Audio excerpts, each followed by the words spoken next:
Bismillahirrahmanirrahim. Assalamualaikum warahmatullahi wabarakatuh. Salam sehat untuk kita semua. Perkenalkan, saya Ayu Sunarti SSTMKes. Saya merupakan salah satu dosen program studi D3 Kebidanan Akademi Kebidanan Graha Ananda. Pada kesempatan ini, saya akan menjelaskan salah satu mata kuliah yang saya ampuh, yaitu asuhan kebidanan kehamilan dengan bobot 5 SKS, di mana untuk teori 3 SKS dan untuk praktek 2 SKS. Nah, video ini dibuat sebagai pernyataan diri dosen dalam unjuk kerja Tridharma Perguruan Tinggi atau biasa disingkat PDD UKT-PT. Asuhan kebidanan kehamilan ini merupakan salah satu mata kuliah wajib di program studi kebidanan yang berada di semester genap. Deskripsi mata kuliah asuhan kebidanan kehamilan yaitu memberikan kemampuan kepada peserta didik untuk memberikan asuhan kebidanan pada ibu hamil normal dengan memperhatikan aspek budaya yang didasari konsep-konsep, sikap dan keterampilan serta hasil evidence based dalam praktik antenatal yang menggunakan pendekatan manajemen kebidanan yang berfokus pada upaya preventif dan promotif, deteksi dini komplikasi, penanganan awal kegawat daruratan serta pendokumentasiannya.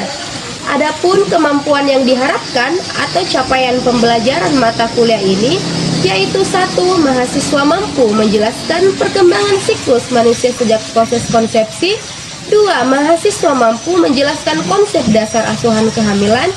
3. Mahasiswa mampu menjelaskan proses adaptasi fisiologi dan psikologi pada ibu hamil. 4. Mahasiswa mampu menjelaskan kebutuhan dasar ibu hamil. 5. Mahasiswa mampu mendeteksi penyulit dan komplikasi kehamilan atau deteksi dini. 6. Mahasiswa mampu melakukan asuhan sesuai tahapan perkembangan kehamilan ibu dengan menerapkan dasar-dasar komunikasi. 7. Mahasiswa mampu mengklasifikasikan pelayanan antenatal terpadu. 8. Mahasiswa mampu mengaplikasikan penggunaan buku KIA. 9. Mahasiswa mampu melaksanakan kelas ibu hamil. 10. Mahasiswa mampu menjelaskan konsep rumah tunggu. 11. Mahasiswa mampu melaksanakan konsep kemitraan dukun dan bidan. 12. Mahasiswa mampu mengimplementasikan sistem rujukan pada ibu hamil. Dan terakhir, mahasiswa mampu membuat pendokumentasian asuhan kehamilan.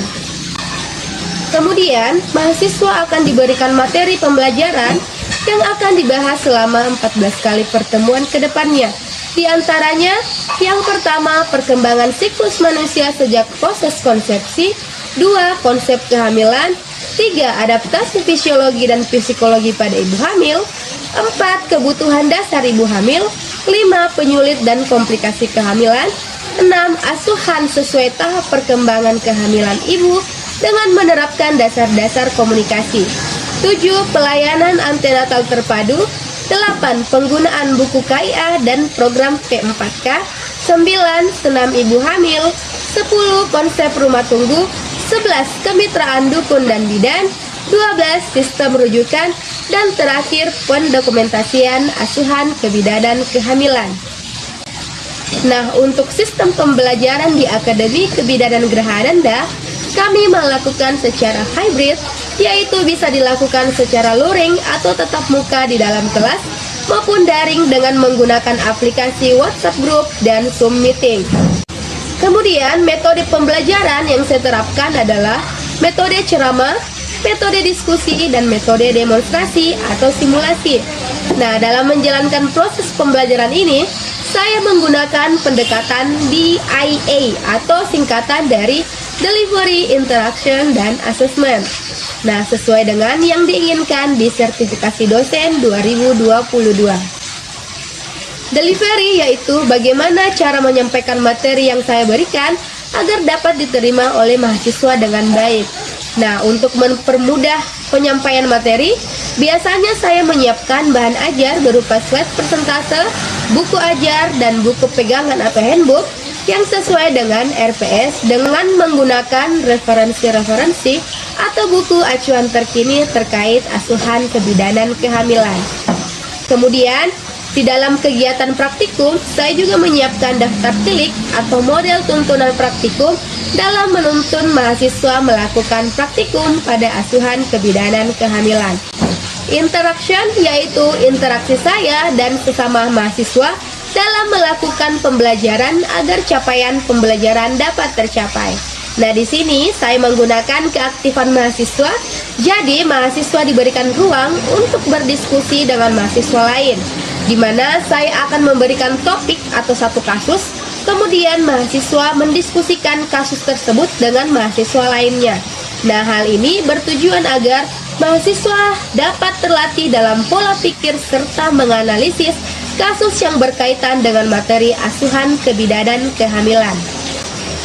Asesmen yaitu pemberian tugas kepada mahasiswa guna mengukur kemampuan mahasiswa itu sendiri. Hal ini saya lakukan secara objektif kepada mahasiswa. Nah, pada saat pertemuan awal perkuliahan, saya akan membahas rencana pembelajaran, kemudian saya akan mereview kembali pembelajaran sebelumnya.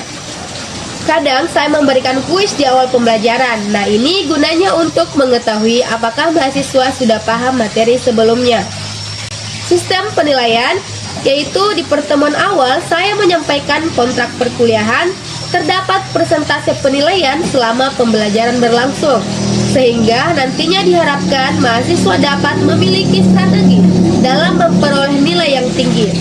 Nah, adapun 5 proses penilaian yaitu kehadiran 10%, ujian tengah semester atau UTS 20%, ujian akhir semester atau UAS 20%, tugas 20% dan praktek 30%. Inilah dasar saya memberikan penilaian ke mahasiswa. Baiklah, berikut ini saya akan tampilkan video proses pembelajaran. Kita saksikan video berikut ini. Assalamualaikum warahmatullahi wabarakatuh dan selamat pagi. Waalaikumsalam warahmatullahi wabarakatuh. Selamat pagi. Oke, bagaimana kabarnya hari ini?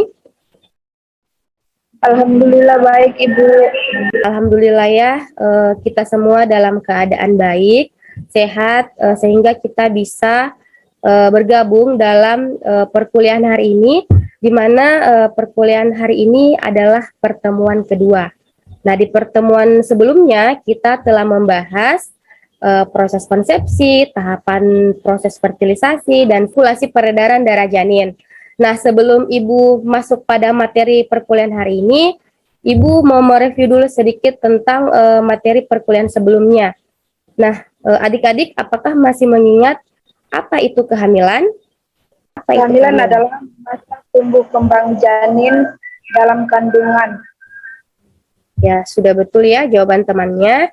Jadi, kehamilan adalah proses yang terjadi dari pembuahan sampai kelahiran. Nah, proses ini dimulai dari sel telur yang dibuahi oleh sperma, lalu tertanam di dalam lapisan rahim, dan kemudian menjadi janin. Nah, sebelum materi, saya akan share screen terlebih dahulu. Nah, jadi di perkuliahan hari ini kita akan membahas tentang tanda-tanda kehamilan. Nah, di sini di antara adik-adik, apakah ada yang mengetahui apa itu tanda-tanda kehamilan? Sekumpulan tanda atau gejala yang timbul pada wanita hamil dan terjadi akibat adanya perubahan fisiologi dan psikologi pada masa kehamilan. Oke, jadi sudah betul ya apa yang disampaikan oleh temannya, yaitu tanda-tanda kehamilan adalah sekumpulan tanda atau gejala yang timbul pada wanita hamil dan terjadi akibat adanya perubahan fisiologi dan psikologi pada masa kehamilan. Nah, tanda-tanda kehamilan ini dibagi menjadi 3. Yang pertama, tanda tidak pasti kehamilan. Yang kedua, tanda kemungkinan hamil. Dan yang ketiga, tanda pasti kehamilan. Nah, yang pertama kita akan membahas tentang tanda tidak pasti dalam kehamilan. Nah, tanda tidak pasti dalam kehamilan adalah tanda yang bersifat presumtif atau masih bersifat subjektif, di mana perubahan yang dirasakan oleh ibu sendiri yang timbul selama kehamilan. Nah, tanda-tanda tidak pasti dalam kehamilan yang pertama adalah Amenorrhea. Nah, di sini amenorrhea dikatakan juga tidak mendapatkan haid. Nah, jadi tidak mendapatkan haid yang sebelumnya selalu teratur, maka hari pertama haid terakhir menjadi penting mengingat HPHT yang akan digunakan untuk menentukan hari taksiran persalinan. Nah, adik-adik ada yang tahu apa itu hari pertama haid terakhir atau HPHT? Nah, jadi Ibu kasih contoh. Misalnya Ibu mengalami haid itu pertama kali pada tanggal 5 Juli 2022, kemudian Ibu sudah bersih pada tanggal 12 Juli 2022.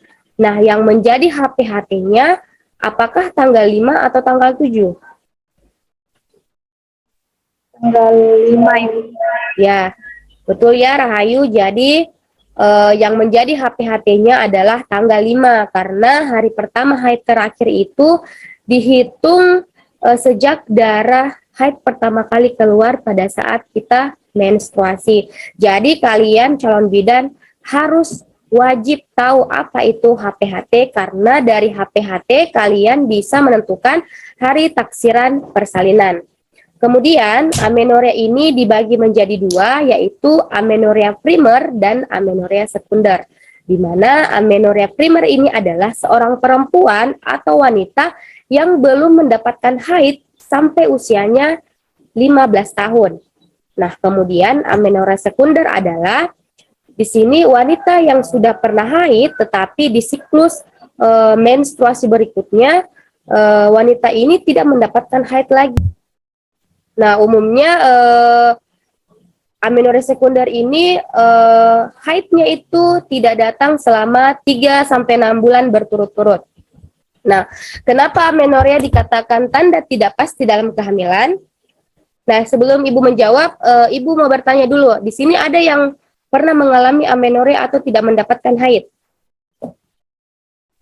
Ada Ibu. Ya, kira-kira faktornya apa itu sehingga Rahayu tidak mendapatkan haid? Seperti awal-awal dapat haid Ibu biasa beberapa bulan gitu. Beberapa bulan dia tidak dapat haid, setelah itu dapat haid kembali. Nah, itu disebabkan karena adanya gangguan hormonal ya. Amenorrhea ini masih dikatakan tanda tidak pasti dalam kehamilan karena bisa saja amenorrhea ini terjadi pada wanita yang tidak hamil seperti tadi yang dijelaskan oleh Rahayu. Kemungkinan wanita tersebut mengalami gangguan hormonal, gangguan organ reproduksi. Wanita yang menggunakan KB hormonal seperti KB suntik dan implan kan biasanya juga tidak mendapatkan haid.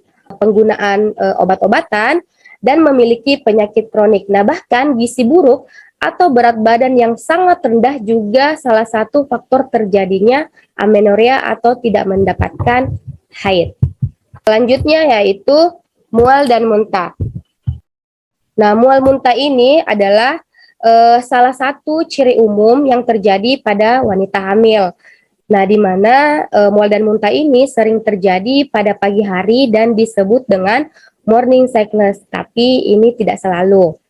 Nah, mual dan muntah ini terjadi karena adanya peningkatan hormon-hormon selama kehamilan, misalnya hormon karionic gonadotropin atau yang disebut dengan HCG dan hormon estrogen. Di mana hormon estrogen ini mengakibatkan asam lambung naik dan mengakibatkan mual dan muntah. Jadi Ibu jelaskan kembali, mual dan muntah ini masih dikatakan tanda tidak pasti dalam kehamilan. Bisa saja mual dan muntah ini dialami oleh wanita yang tidak sedang hamil, di mana dia memiliki masalah pada asam lambungnya atau adanya penyakit mah pada orang tersebut. Tanda berikutnya adalah mamai jadi tegang dan membesar. Jadi mamai jadi tegang dan membesar ini salah satu juga ciri yang dirasakan oleh ibu hamil. Nah, di mana pada payudara terjadi hiperpigmentasi areola mamae, di mana puting semakin menonjol, pembuluh darah manifest sekitar payudara, jadi di sekitaran payudara pada saat kita hamil atau wanita hamil, banyak sekali pembuluh darah di sekitaran payudara. Kemudian keadaan ini disebabkan karena adanya pengaruh estrogen dan progesteron yang merangsang ductus dan alveoli pada mamae sehingga glandula Montgomery tampak lebih jelas. Nah, bisa dilihat pada gambar. Nah, di sini ada penampakan payudara wanita hamil, di mana di sini payudaranya akan lebih tidak nyaman pada masa kehamilan, terus lebih sensitif. Nah, di sini bisa dilihat. Nah, payudaranya di sini akan membesar dan terasa lembut. Kemudian putingnya ini akan semakin membesar dan menonjol. Kemudian, nah ini areola. Nah, areolanya ini akan tampak lebih gelap dan akan muncul bintik-bintik Montgomery. Nah, ini bintik-bintik seperti ini. Nah, untuk lebih jelasnya lihat gambar di sampingnya. Nah, ini areola mamae. Areola mamae ini yang lebar, yang menghitam. Kemudian glandula Montgomery ini yang bintik-bintik seperti ini. Nah, jadi pada wanita yang tidak hamil, bintik-bintik glandula Montgomery ini akan tidak sebenarnya sudah ada tapi tidak tampak jelas. Nah, pada masa kehamilan, bintik-bintik glandula Montgomery ini akan lebih tampak dengan jelas seperti itu. Kemudian kenapa mamae dikatakan tanda tidak pasti dalam kehamilan? Nah, di sini ibu tanya terlebih dahulu pada saat menstruasi, apakah payudaranya terasa tidak nyaman atau terasa sensitif? Ibu, sakit, gatal. Oke, payudaranya terasa sakit, gatal. Ibu jelaskan kembali ya. Jadi mamae jadi tegang dan membesar itu dikatakan tanda tidak pasti dalam kehamilan karena payudara terasa tidak nyaman, kemudian membesar dan terasa lembut, kemudian puting terasa sensitif dan menonjol. Ini kemungkinan juga dialami oleh wanita pada masa menstruasinya, seperti itu.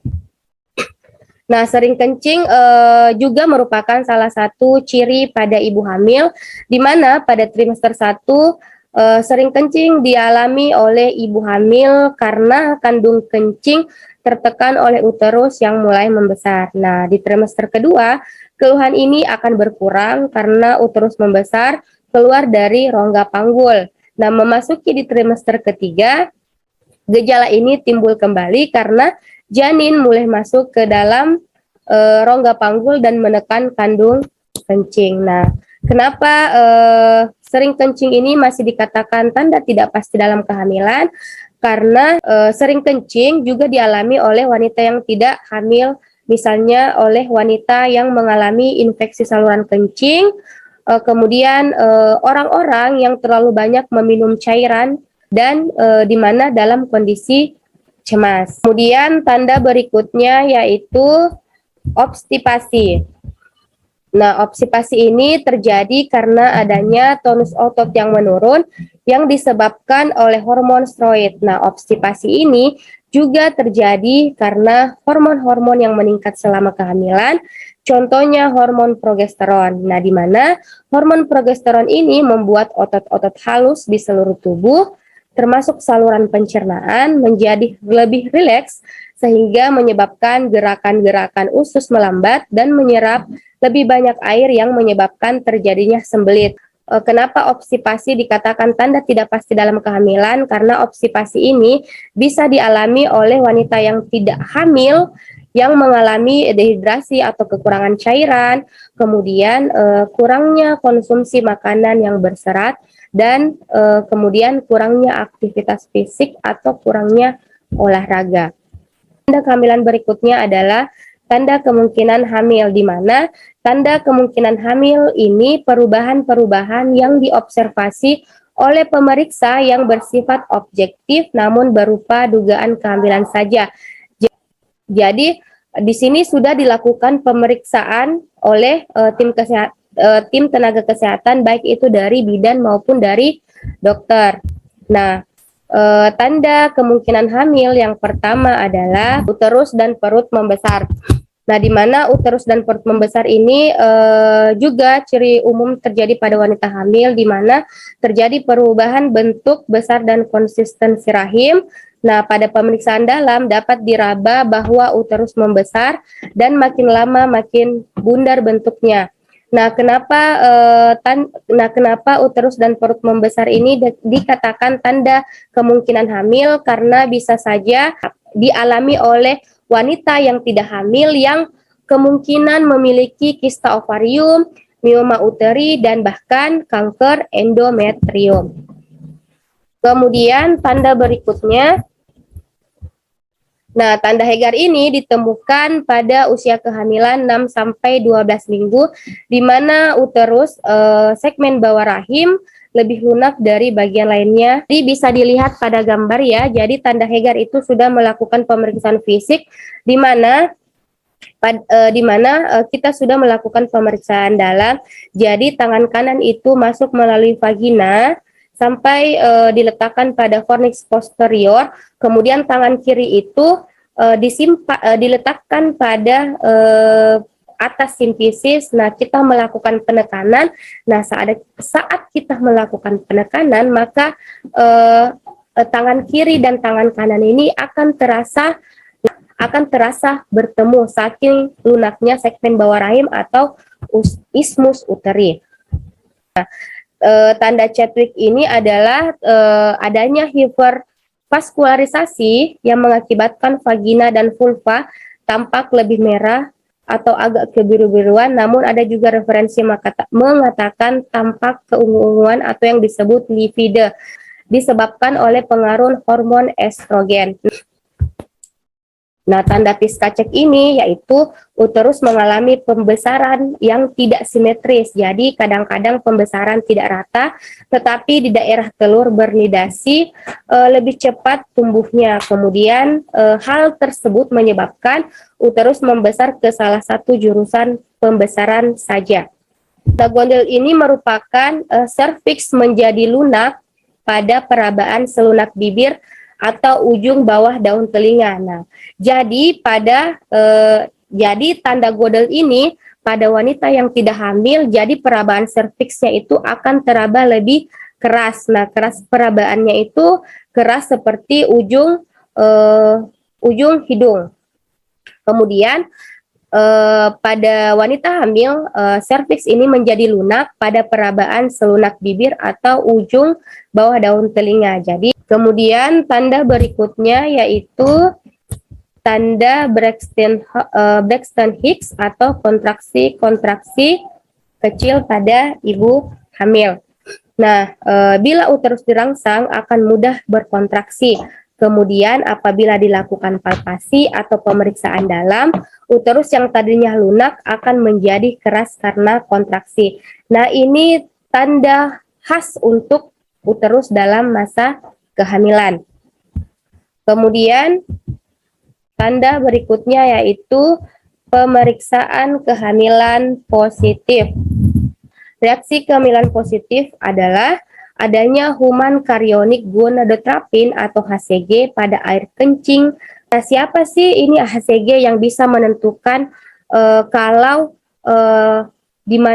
terdapat HCG ini maka reaksi kehamilannya akan positif. Jadi HCG ini adalah hormon yang diproduksi oleh plasenta atau ari-ari sejak awal kehamilan. Nah, di mana tes kehamilan positif ini dapat membantu menentukan diagnosa kehamilan sedini mungkin.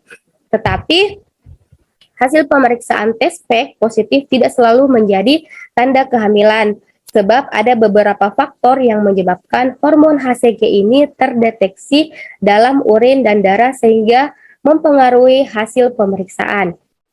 Misalnya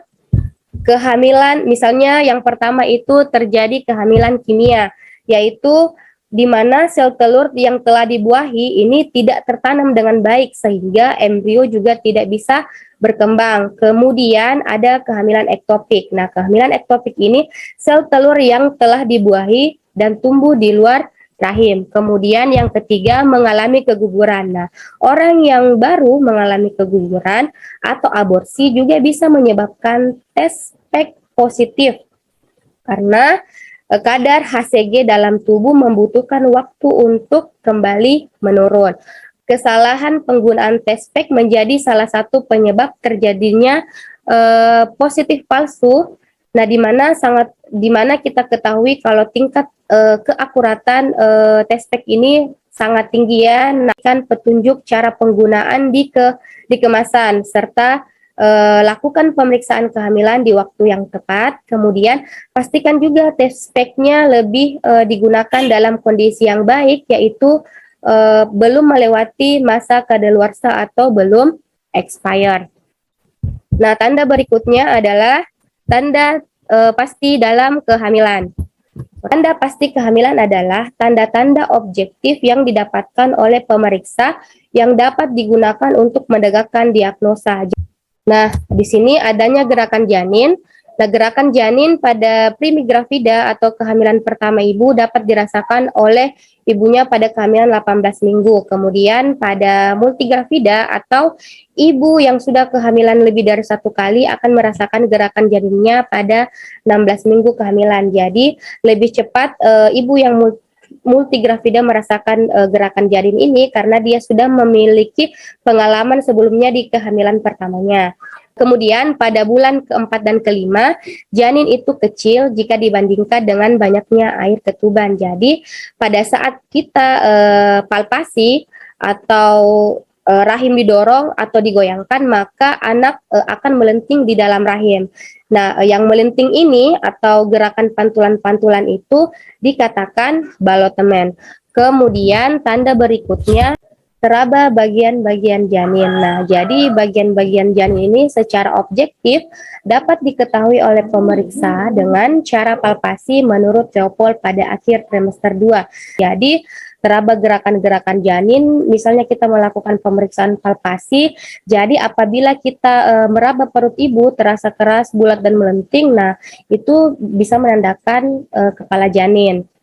Kemudian apabila kita merasa keras seperti papan panjang begitu, nah itu bisa menandakan punggung janin. Kemudian kita juga bisa meraba bagian-bagian terkecil janin seperti kaki dan jari-jari dan tangan janin.